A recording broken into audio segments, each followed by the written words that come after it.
रामफलबिल दख'रा गेलेमु आफादा first inter club athletic meet खुंफुंदों। रामफलबिल दख'रा गेलेमु आफादा दिनैनिफ्राय जागायनानै साननैनि हाबाफारिजों first inter club athletic meet गेलेनाय बादायलायनाय हाबाफारि खुंफुंदों रुपनाथ ब्रह्म गोसोखां गेवलां फोथाराव। हाबाफारि बायदियै फुंबिलि समाव रासानि फिरफिलाखौ बिरहोयो आफादगिरि बिजित कुमार नार्जारी बिथाङा। लोगोसे हाबाफारि बायदियै गेलेनाय हाबाफारिखौ बेखेवो रामफलबिल दख'रा गेलेमु आफादनि गायसनगिरि हरकेश्वर दैमारी बिथाङा। बे हाबाफारियावनो गोबां गेलेगिरिफोरजों लोगोसे गोबां दैदेनगिरिफोराबो बे हाबाफारियाव बाहागो लायो। हाबाफारियाव रामफलबिल दख'रानि गेलेमु आफादनि आफादगिरि बिजित कुमार नार्जारीया बाहागो लानानै खौरांगिरिफोरनि सिगाङाव हाबाफारिनि सोमोन्दै मा बाथ्रा फोरमायखो आबुङै मिन्थिनानै लानि फै। गोजोनथाव बाथ्रा जोङो रामफलबिल आन्चलिक स्पर्ट्स एसोसिएशना स्पेसियेलि रामफलबिल आन्चलिकनि सिङाव थानाय लाइमोनफोरखौ गेलेमु बिथिङाव जौगाहोनाय गुबुन गुबुन गेलेनाय आयदाफोरखौ खुंनानै बिथांमोनखौ बादायलायहोनायनि खाबु होनानै गोजौ गेलेनायनि प्लेटफर्म फारसे सहैहोनायानो जोंनि गुबै थांखि। देग्लाय जोङो रासानि आन्डाराव एफिलिएशन जानाय माखासे क्लाबफोरखौ लानानै बियो first inter club athletics meet 2024 एबारनि थाखाय जोङो खारनायाव गुबुन गुबुन माबानि थागोन जेरै 100 मिटार 200 मिटार 400 800 आरो 1600 मिटार बे थागोन। बिनिफ्राय जों जाम इभेन्ट बारनायाव मोननै आयदाखौ लानाय जादों, गोलाव बारनाय आरो गोजौ बारनाय। बिनिफ्राय जों खुबैनायनि जे आयदाफोर बेवहाय मोनथाम इभेन्ट्सखौ लानाय जादों। बियो जेभलिन थ्र', डिस्कास थ्र' आरो शर्टपुट थ्र'। आरो गुबुन आयदाफोरखौ जोङो देग्लायनि थाखाय लाफाथावनो हानाय जायाखिसै दङ।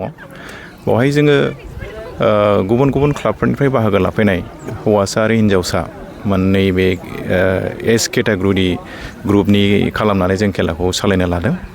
बेवहाय गोबां गेलेगिरिफ्रा बाहागो लाफैदों आरो जों आसा थिदों बिथांमोनहा बे गेलेनाय फोथाराव फैनानै गेलेनाय बादायलायनायाव बाहागो लानायजों लोगोसे गेलेनायनि माखासे नियम निथि बेफोरखौ सोलोंनानै थांगोन, मिथिलांगोन, रोंलांगोन।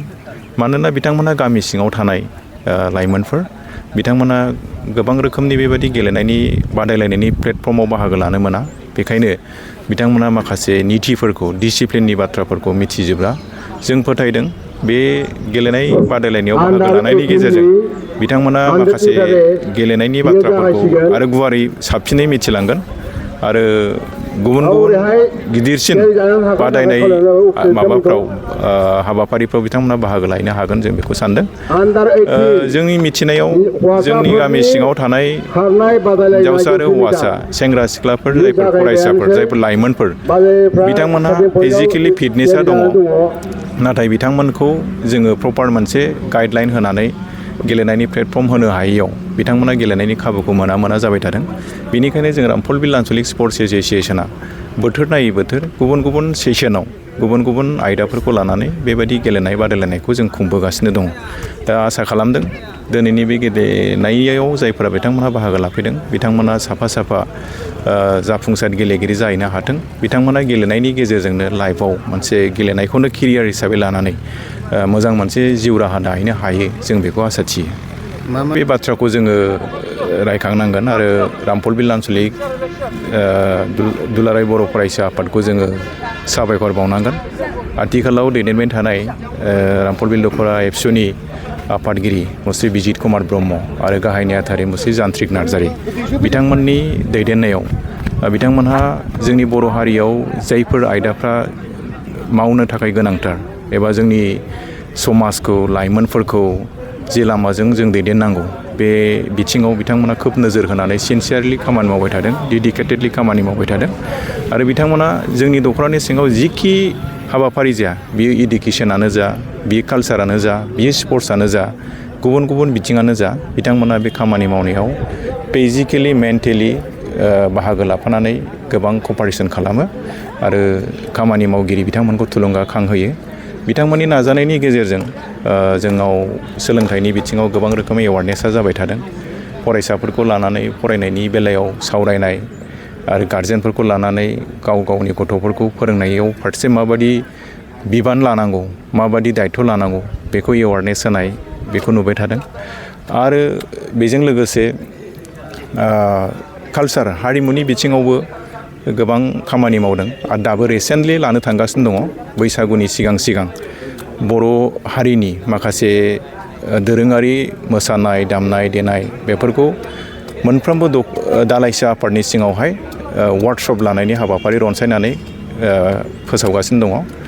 बियो खोब बाख्नायथाव मानोना जोङो जौगानांगौब्ला गासैबो बिथिङाव जौगानांगोन मोनफ्रोमबो बिथिङावनो जोंनि बर' हारिनि गासै फरायसा लाइमोनफ्रा आखा फाखा जानांगोन अब्लासो मोनसे हारि हिसाबै जों मोजाङै जौगासार थानो हागोन आरो बेबायदिनो जोङो स्पर्ट्सआवथ' जोंहा स्पर्ट्सनि एस'सियेसन दंखायो हिसाबै जोङो कन्टिनिउ जिरायनाय गैयालासे गुबुन आयदाफोर लानानै जों हाबाफारि सालायबाय थायो।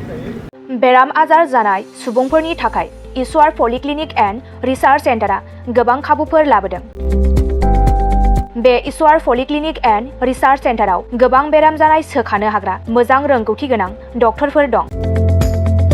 क'क्राझार सहरनि खार गामि निउ फ्लाइअभारनि साखाथियाव थानाय इसवार पलिक्लिनिक एन्ड रिसार्च सेन्टारा गोबां फेसिलिटिस एबा खाबुफोर फोसावदों। इसवार पलिक्लिनिक एन्ड रिसार्च सेन्टारनि फेसिलिटिफोरानो जाबाय obstetrics and gynaecology, general surgery, orthopaedic surgery, laboratory, ultrasonography, casualty, paediatrics, pathology, pharmacy, laparoscopy surgery, NICU, x-ray आरो इसवार पलिक्लिनिक एन्ड रिसार्च सेन्टारा 24 घन्टा जेब्लाबो खुलायै थागोन।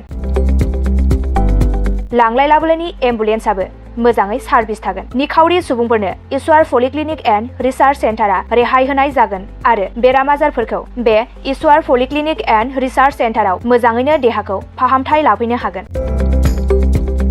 खम बेसेनाव जायखिजाया समावनो अपारेशन खालामनो हानाय जागोन। आबुङै खौरां लाहरनो थाखाय 9395024949 जानबुं नाम्बाराव खौरां लाहरनो हागोन आरो इमेल iswar30june@gmail.com आव जगाजग खालामनो हागोन। नमस्कार, মই ঈশ্বৰ পলিক্লিনিক ৰিচাৰ্চ চেণ্টাৰৰ ছুপাৰিণ্টেণ্ডেণ্ট ডক্টৰ CK ডিমাৰীয়ে কৈছোঁ। আমাৰ এই ঈশ্বৰ পলিক্লিনিক ৰিচাৰ্চ চেণ্টাৰটো কোকৰাঝাৰৰ খাৰগাঁও ফ্লাইঅভাৰৰ তলতে এইটো নতুনকৈ আমাৰ স্থাপিত হৈছে এটা নাৰ্ছিং হোম। ইয়াতে আমাৰ এই নাৰ্ছিং হোমত বিভিন্ন বিভাগৰ চিকিৎসা কৰা হয়, যেনেকৈ অৰ্থ'পেডিক্সৰ আৰু গাইনক'লজি আৰু তাৰপিছতে জেনেৰেল চাৰ্জাৰী আৰু আমাৰ ইয়াতে জেনেৰেল চাৰ্জাৰী হোৱাৰ লগতে লেপাৰস্কোপিক অপাৰেশ্যনো হয়। আমাৰ ইয়াতে সুবিধা আছে, যেনেকৈ আমাৰ লেবৰেটৰী আছে, এক্স-ৰে, ছ'নোগ্ৰাফি এইবিলাক সম্পূৰ্ণ আমি ৰাইজক ছাৰ্ভিচ দিবৰ কাৰণে যুগুতাইছোঁ। ৰাইজ আমাৰ ইয়াতে OPD যিটো মানে বহিৰ্বিভাগৰ ৰোগী চোৱা হয় সেইটো আমাৰ চোৱা হয়। তাৰোপৰি দিনে ৰাতিয়ে আমাৰ ইয়াতে অপাৰেশ্যন কৰা হয়। গোটেইখিনি সুবিধা আপোনালোকে পাব। ইয়াৰ উপৰিও যিসকল লোক আৰ্থিকভাৱে তেওঁলোকৰ দুৰ্বল তেওঁলোকক আমি ৰেহাই ৰেটত আমি চিকিৎসা কৰিবৰ কাৰণে যত্ন কৰিম।